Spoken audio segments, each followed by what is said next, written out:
Got a barn burner coming for you, man. Kayla Harrison pulls off the win at UFC 316, submitting Juliana Pena at the end of round two to win the women's bantamweight championship to set up a fight with Amanda Nunes. Nunes was sitting cage side at UFC 316, and after Harrison won the fight, she was calling for Nunes to come in. The funny crap about all that stuff was the security wasn't letting Nunes come into the ring until I guess someone said something like, "Yo, you gotta let her in. Like, what are we doing here?"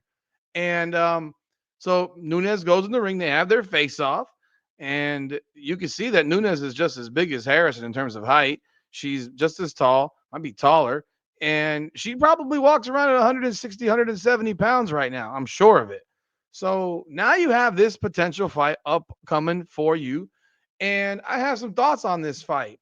And overall, looking at that card, but on this fight specifically, let's talk about it. Welcome back, everyone, to another edition of Combat Corner, powered by Come On Now, the podcast. I am your host, Rudy Rodriguez Showmont. Like the video, subscribe to the channel, and ring the bell. Let me know your thoughts about this video. I appreciate y'all continued support of the channel. I hope you guys enjoyed the live watch party for UFC 316. We will definitely do more of those in the future. But let's look at this fight. Let's look at this fight. First off, Harrison was tremendously impressive against Juliana Pena. A great job by her. I mean, I got to tip my cap. I thought Pena was going to win that fight. I know I was going against the grain, but I just thought that Pena was being completely overlooked. I thought Pena's game plan was horrible. When I'm watching this fight, she's backing up, and I'm sitting here like, why are you backing up? That's not the way to beat Kayla Harrison. You've got to come forward.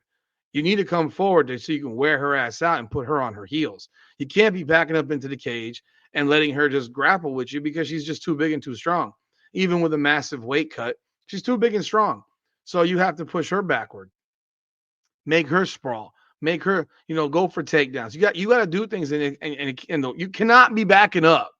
That's what I know for sure. You cannot back up with Kayla Harrison. So she does that. She loses the fight.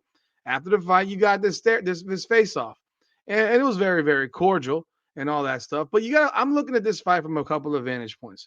One, Amanda Nunes is doing this as a one-time deal. She's coming back for one fight. For those people who think that she might be coming back for more than one fight, let's say she was to win this fight, would she really? Who else is there for her to fight? Valentina Shevchenko? Would she really come back to fight Valentina Shevchenko again? Someone she has two wins over? What would be the point of that? There'd be no point to it. And so, yeah, I don't think that's going to happen. So I believe that Amanda Nunes is going to do this for a one fight deal, win or lose. This is a legacy fight for Amanda Nunes. Hell, this is a legacy fight for Kayla Harrison.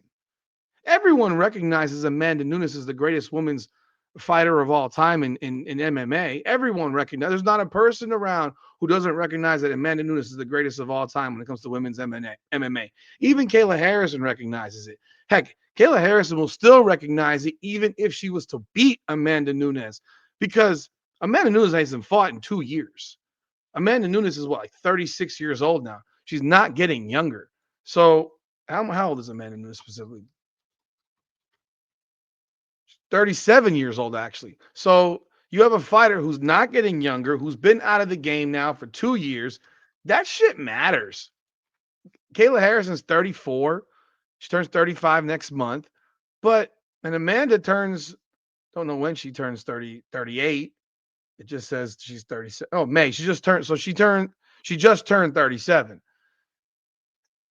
This fight's going to be at least 6 months out.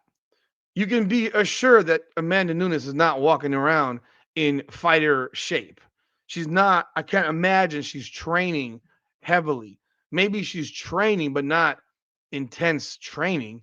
So Amanda Nunes is coming back for a fight. Kayla Harrison, she looked like she was gonna die after that weight cut. She looked like she was about to die from that weight cut. If you saw her on Friday morning of the weigh-in, she looked dead. Then at 5 o'clock, she looked like she just had 30 pounds of water put into her. I wouldn't be surprised if she came in that fight weighing 160. Weighing 160 for real, for real. because she even admitted it was by the grace of God she made that weight because she couldn't make the weight.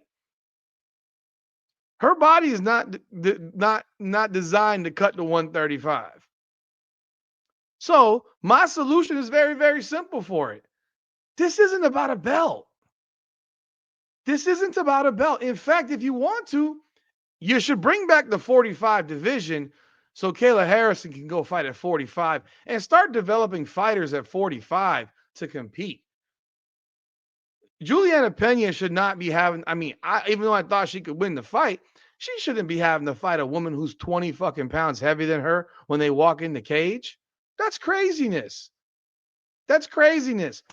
And in my opinion, if you're going to do this fight with Harrison and Nunes, do the fight at 145.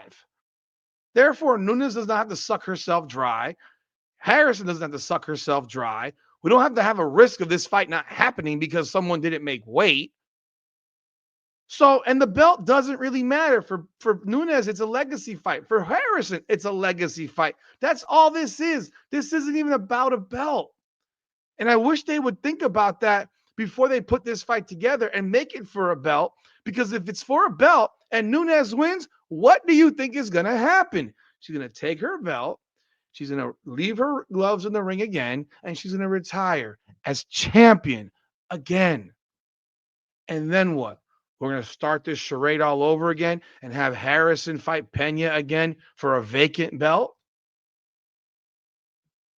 It doesn't make sense. Do the fight at 45. Harrison loses?